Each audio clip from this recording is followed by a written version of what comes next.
Murakoze cyane. We may all take our seats. Nyakubahwa Perezida wa Repubulika, urubyiruko rw'u Rwanda turishimye cyane kandi dufatanije namwe muri gahunda yo kwiteza imbere igihugu cyacu cyihaye. So kubivuga gusa, ahubwo bamwe muri twebwe twarabitangiye. Tunafite n'ingero zifatika z'ibyo twakoze. Muri aka kanya tugiye kwakira urubyiruko ruri butugezeho ikiganiro. Aba ni bamwe mu bagize ibyo bageraho kandi bakabifuza kubisangiza buri wese urahanga kugira ngo twese tubyigireho. Baratubwira urugendo rwabo hanyuma tuze gukuramo amasomo atandukanye. Ni munyemerere mwese muri aka kanya nakire nshobozwa byose n'umukiza umpa imbaraga Jean-Jacques Wilson, umukinnyi wa basket hano mu Rwanda, atugezeho urugendo rwe. Murakoze. Murakoze. Nyakubahwa Perezida wa Repubulika, Minisitiri wa Siporo, abashyitsi bahire, urubyiruko bagenzi banjye turi hano, ndabasuje mu izina rya Yesu kandi amahoro y'Imana abane namwe.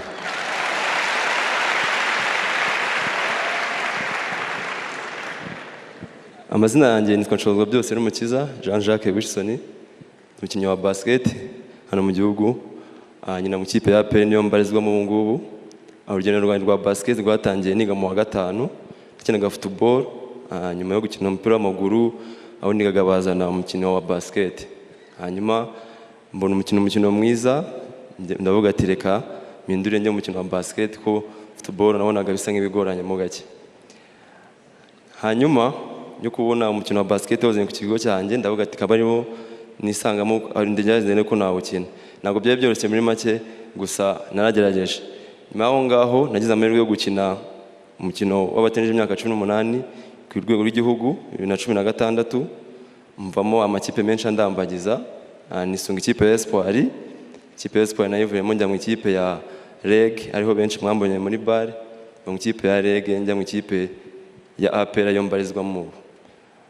Muri urwo rugendo rutari rworoshye nagiye muriramo n'imbogamizi zitoroshye, ariko nyinshi zari zirimo zari zo kubura ibikoresho, amatike nk'umwana, ntabwo byari byoroshye. Ariko iyangoye cyane yari ubugufi. Nari mugufi cyane, urumva nakinaga umupira w'amaguru, byari bingoye cyane mu by'ukuri. Ubu ngubu nararambutsemo gakeya.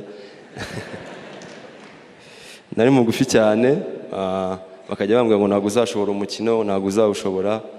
Ari bya bindi twita imbogamizi munagenda ahura nazo, n'abakoca bakambwira ati uri mugufi cyane. Ndavuga kangerageze, ubwo abantu bareba tuzaduhura, zaba bakina imipira yo hejuru, njye nyine yo hasi nta kibazo. Nyuma y'aho ngaho izindi mbogamizi nahuye nazo zari zo kubura ibikoresho, no kubura amatike, kubura ibibuga bihagije muri make. Ikintu nabwira urubyiruko bifuza kumera nkanjye, bamaking sure ko ikintu bari gukora bagikunda, kuko nakunze umukino wa basket, noneho imbogamizi zanjye nkazigira nka motivation. Ikindi nababwira, bagerageze bashyire imbaraga zabo mu gufasha igihugu cyacu guteza imbere ibyo baduha. Nk'ubu ngiye ku giti cyanjye, mboneho no gushimira igihugu cyanjye muri make, cyaba bifite mu nshingano Nyakubahwa Perezida wa Repubulika, mwarakoze ku giti cyanjye nk'umukinnyi wa basket kuduha arena.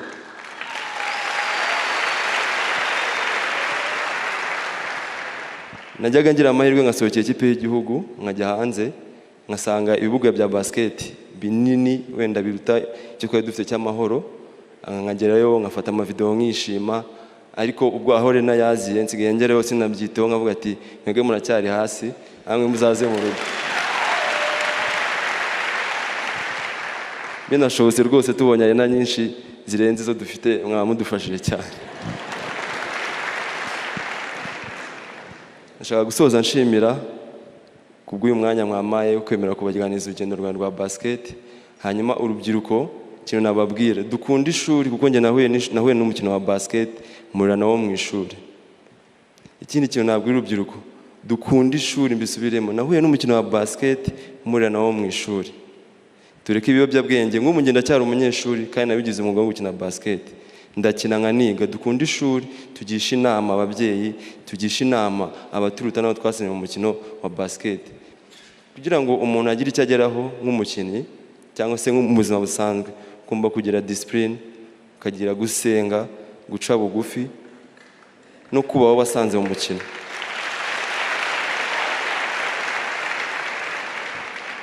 Noneho no kubatumira nimugoroba mfite umukino wa basket n'ubundi ruduze n'ikipe ya Patriot, abishora muze kuhagera saa 3.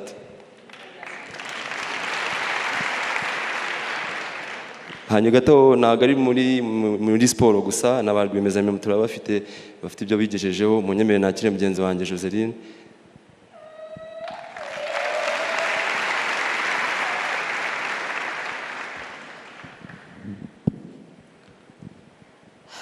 Mwiriwe neza, murakoze cyane. Amazina yanjye nitwa Nyirategekimana Roseline, nkaba mvuka mu karere ka Rusizi, nkaba mpagarariye n'urubyiruko rukora ubuhinzi n'ubworozi muri ako karere.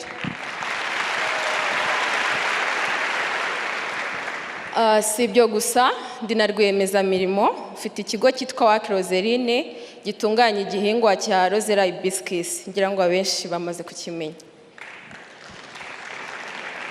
Mbere rero yo kumenya Youth Connect, naize iby'ubugronome, nakoraga ibiraka bisanzwe by'ubuhinzi, ariko nkora n'izo ji zo muri icyo gihingwa bisanzwe zo kwinywera mu rugo.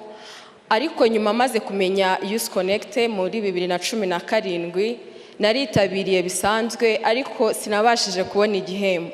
Narababaye koko, ariko hari amahugurwa baduha muri bootcamp, abantu bayitabiriye bose barabizi. Ayo mahugurwa yaramfunguye, atuma igitekerezo cyanjye koko ngenda mu rugo ndakinoza. Si ibyo gusa, byamfunguriye n'amarembo ku yandi mahirwe, kuko nabashije kubona hari inguzanyo ya beka itagira ingwate n'inyungu. Muzi ko urubyiruko abenshi dukunda kugira icyo kibazo cy'ingwate. Narayibonye rero, naje muri 5 ba mbere, hanyuma bampa $5,000,000. Hanyuma ngira n'andi mahirwe nanone itangwa na UNDP aciye muri Minisiteri y'Ibidukikije, bampaye $6,000,000. Ayo mafaranga rero yaramfashije, umushinga wanjye uraguka, ndetse icyo gihingwa abantu babona nk'indabyo, kuko nko kubatakizi ni igihingwa cyera gikunda kwera n'aha mu Rwanda mu turere dutandukanye, harimo nka Rwamagana na Rusizi aho mvuka, ndetse n'ahandi no mu bihugu duturanye. Ariko kigira umumaro munini cyane ku mubiri w'abantu. Gishobora kugabanya umuvuduko w'amaraso, gishobora gufasha mu igogora, gifasha n'abantu gusinzira neza. Murumva ko mwese ndabibifuriza kuzakinywa, kuko ni igihingwa kigira ikinyobwa cyiza. Nyuma rero uko twatangiye duterateranya muri 2017, twaje kwiyubaka, turakora. Ubu dufite abahinzi bagera kuri 200 baduhingira, tukabagurira umusaruro, bari mu matsinda ageze ku 8.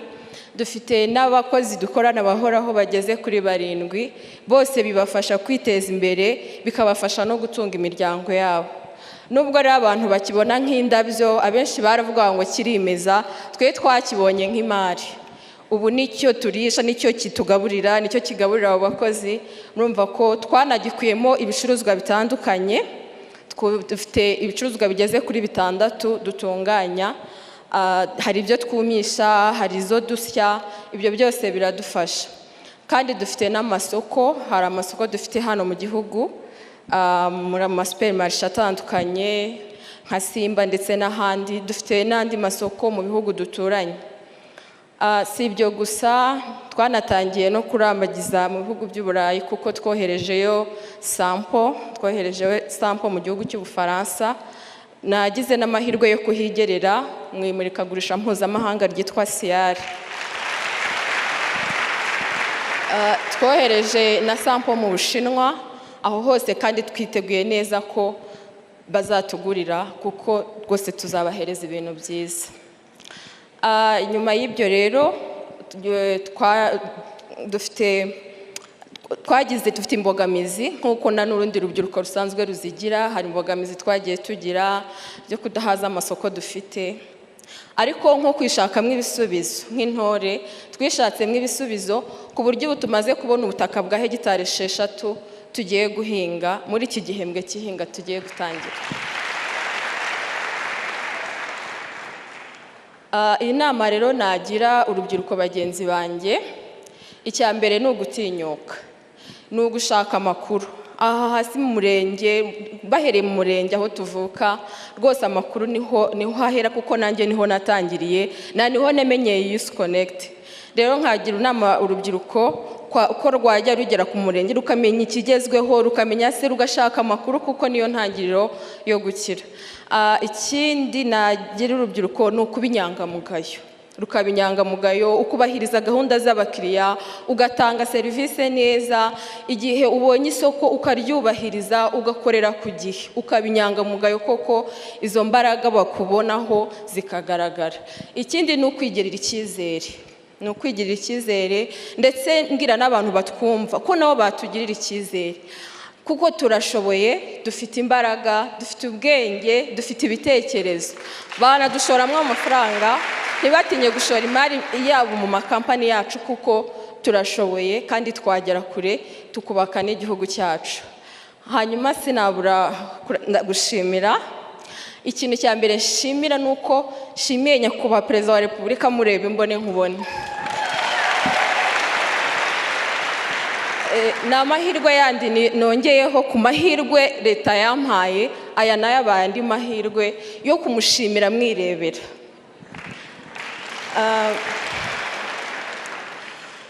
Rero numva twese nk'urubyiruko dufatanye twubaka igihugu cyacu, ndetse kandi muri urwo rugendo rwo kubaka igihugu ntabwo ari ba rwiyemezamirimo bonyine gusa babigezeho, kuko hari n'abandi badufasha mu gucunga umutekano. Mbonereho guhamagara mugenzi wanjye Nsengiyumva Mike kugira ngo nawe abaganirize. Murakoze.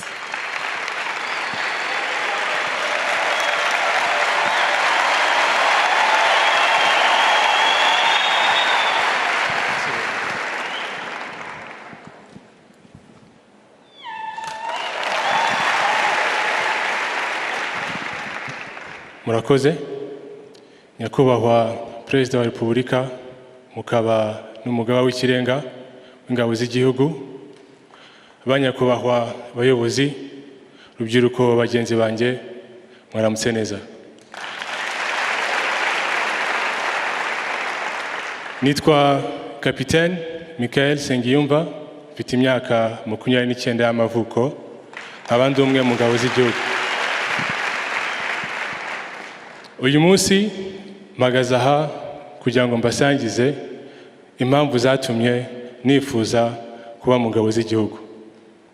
Urugendo rwatangiye mu mwaka w'ibihumbi 2026 ubwo nasozaga kwiga amashuri ya kaminuza hanze y'u Rwanda.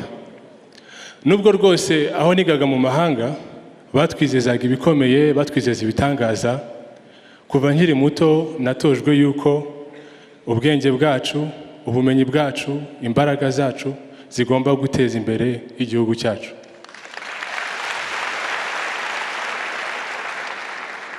Kuko urebye ku isi hose, buri gihugu gitezwa imbere n'amaboko y'abana bacyo.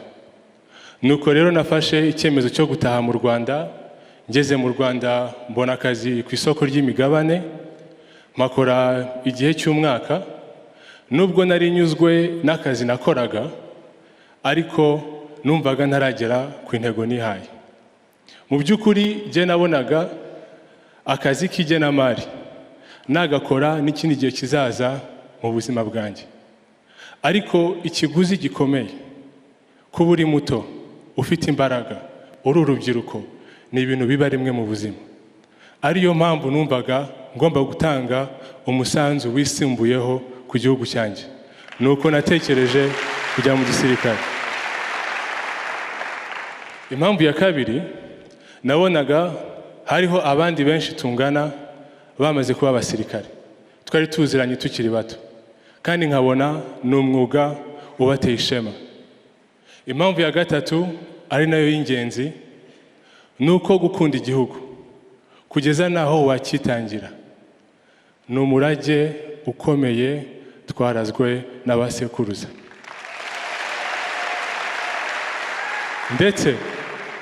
Ndetse ni igihango tutagomba gutatira nk'urubyiruko.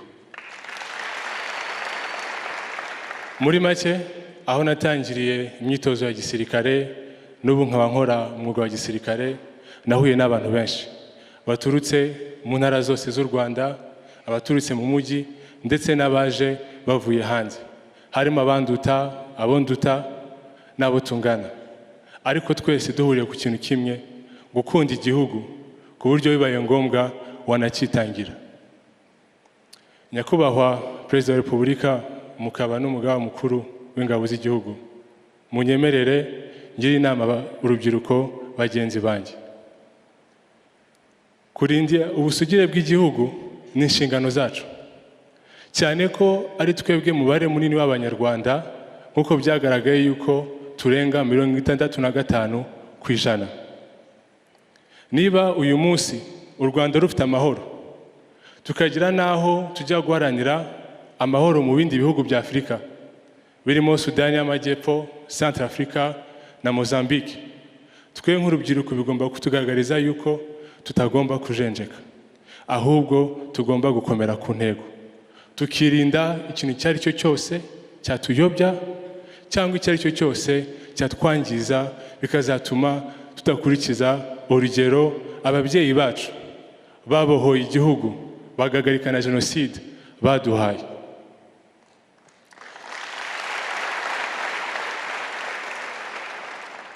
Nasoza mvuga yuko kuba bari hano ndetse n'abandi mwumva yuko mwakwambara uyu mwambaro mugakora kano kazi, birashoboka, ntimugire ubwoba, ndetse amarembo ni magari. Murakoze, mugire umunsi mwiza.